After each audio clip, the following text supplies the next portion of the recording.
ऐसी विविध लीलाएं भगवान की, बाल लीला अद्भुत। और बड़े हुए तो ठाकुर जी माखन चोरी करने लगे। माखन चोरी लीला भगवान ने क्यों की? बोले एक दिन अपने ही घर में बैठ करके भगवान रसोई में जाकर मक्खन की मटकी लेकर के माखन खा रहे थे। रसोई घर में गए माखन खाने के लिए, तो मैया ने कई मटकियां रखी थी। एक नीचे मटकी, उसके ऊपर दूसरी मटकी, उसके ऊपर तीसरी, फिर चौथी, पांचवी, छठी, सातवीं, और सब में मक्खन भरा था। अब ऊपर वाली मटकी ऊपर से उतारो, एक, फिर दो, फिर तीन, तब माखन मिले। लेकिन ऊपर वाली मटकी तक ठाकुर जी का हाथ नहीं जाता, छोटे। तो भगवान ने नीचे वाली मटकी में ही ऐसे हाथ लगाया, सोचा इसी को खींच ले। अब ऊपर तो हाथ जाए नहीं छोटे से। ये माखन भगवान को क्यों प्रिय है? बोले ये मक्खन भक्तों का प्रतीक है। मक्खन दूध के अंदर होता है लेकिन दिखाई नहीं पड़ता। समय रहते उस मक्खन को दूध से अलग कर लो, दही बना करके मथ करके, तो वो मक्खन सुरक्षित हो जाएगा। घी के रूप में वो सदा रहेगा जब तक रखना चाहो। लेकिन अगर समय रहते उस दूध से मक्खन को अलग नहीं किया तो वो नष्ट हो जाएगा। और अलग कर लिया, बोले नष्ट होने का भय समाप्त हो गया। आप मक्खन निकाल लो, ले जाकर के नदी में डाल दो, नहीं डूबेगा, तैरता रहेगा। यहां डालो, वहां निकाल लो। लेकिन वही मक्खन दूध में अगर है, दूध को ले जाकर के नदी में डालो, बोले पता ही नहीं चलेगा कहां गया से। अब विधि से उसे दही जमा करके मथ करके निकाल लिया तो वो सुरक्षित हो गया। यही विज्ञान जीव के साथ है। ये जीव जो है शरीर के अंदर है लेकिन दिखता नहीं। ये शरीर ही मानो दूध है और इसके अंदर जो आत्मा है वही मक्खन है। लेकिन समय रहते शरीर की भावना से ऊपर उठकर आत्मा का बोध हो जाए, यही मक्खन का स्वरूप है।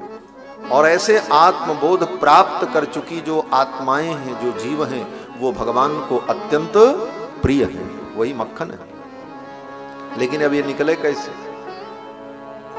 बोले मत करके निकालना पड़ेगा। दूध को पहले गोपियां गर्म करती हैं। जब दूध गर्म हो जाता है, खौलने लगता है, तो उसे उतार करके ठंडा करती हैं। लेकिन पूरा ठंडा नहीं करती, थोड़ी गर्मी बनी रहे। और फिर उसमें दही का जावन डाल दिया, फिर उसको रख दिया, न हिलाया न डुलाया, क्योंकि हिलाएंगी डुलाएंगी तो दही जमेगा नहीं। जावन डालने के बाद उसको वैसे रख दो।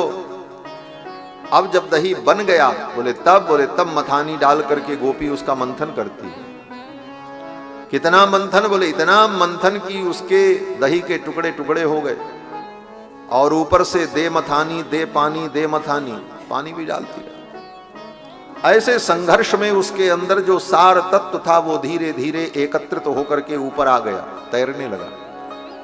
दही मथते समय मथते मथते सारा मक्खन ऊपर आकर के तैरने लगता। हाथ डालो, ऐसे निकाल के अलग रख लो। इस मंथन से जो तत्व ऊपर आया वो तो मक्खन, और जो नीचे रह गया वो छाछ हो गया। छाछ भगवान को प्रिय नहीं है, मक्खन भगवान को प्रिय। ठाकुर कहते हैं कि खाटी छाछ हमें नहीं भावे, ये खट्टी छाछ हमको नहीं अच्छी लगी। और माखन, बोले भगवान को माखन इतना प्रिय है कि भगवान का एक नाम है नवनीत प्रिया। नवनीत जिनको प्रिय है। तो ये जीवात्मा, मक्खन जो है जीवात्मा का प्रतीक है। ये शरीर ही मानो दूध है। और जब ये शरीर तपता है, तपने का मतलब दुख प्राप्त करता है। जब हमारे जीवन में अनेक विपत्तियां आती हैं, उन विपत्तियों में हम खौलने लगते हैं, जैसे दूध खौलने लगता है। विपत्तियां आने पर जब हम व्याकुल हो जाते हैं, खौलने लगते हैं, हमारे जीवन में उबाल आ जाता है, शांति नहीं मिलती, तब हमें शांति कोई देता है। कौन देता है? बोले संत देते हैं। ये गोपियां ही संत हैं। गोपियां क्या करती? बोले उस दूध को खौलते हुए दूध को फिर नीचे उतार देती हैं और धीरे धीरे वो दूध ठंडा होता है। हमारे जीवन में भी जब विपत्ति आती है, ताप आता है, तो जीवन में कोई संत मिलते हैं, गोपी रूपी संत। उनकी वाणी से, उनके उपदेश से थोड़ी शांति मिलती है, लेकिन पूरी शांति नहीं। पूरी शांति मिल जाएगी तो आगे का काम नहीं हो।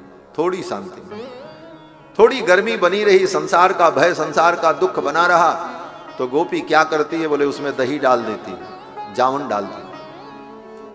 ये दही का जावन क्या है बोले संत अपने उपदेश से संसार से तपे हुए प्राणी को शांति देते हैं, और फिर जब उसे थोड़ी शांति मिलती है तो उसके अंदर दही का जावन डाल देते हैं।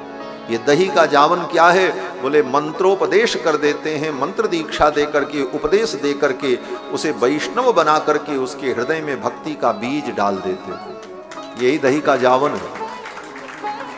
और उसके बाद गोपी क्या करती है बोले दही को रख देती, हिलाती नहीं, डुलाती नहीं, बार बार छूना, हिलाना, डुलाना बोले तब दही नहीं जमेगा। इसका मतलब बोले संत ने, गुरुजन ने जो तुमको मंत्र दिया, दीक्षा दी, विधि बताया, उस विधि पर तुम टिक जाओ, हिलो डुलो मत, उस विधि से समझौता मत करो, जितना कहा उतना ही करो, उससे ज्यादा नहीं, उससे कम नहीं। और जब इस प्रकार वो जीव गुरु के बताए हुए उपदेश को यथावत पालन करता है दृढ़ता पूर्वक, तो उसके जीवन में भक्ति का दही जम जाता है, भक्ति प्राप्त हो जाती है। लेकिन भक्ति प्राप्त हो गई, इसके बाद अब दुख नहीं होगा बोले ऐसा नहीं है।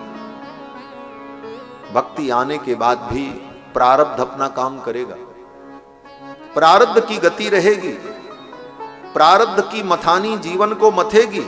दही बनने के बाद भी क्या हुआ बोले उसमें एक मथानी डाली गई, और मथानी ने उसे मथ डाला। हमारे आपके जीवन में भी भक्ति का दही जम जाए, भक्ति का बीज स्थिर हो जाए, लेकिन उसके बाद भी प्रारब्ध अपना काम करता है। प्रारब्ध की मथानी जीवन को मथती रहती है, लेकिन प्रारब्ध की मथानी से मथे जाने पर भी जो व्यक्ति भक्ति में आगे बढ़ता रहा, ठाकुर की ओर चलता रहा, ऊपर की ओर उठता रहा, वो तत्व क्या है बोले वही मक्खन हो गया, वही ऊपर आ गया।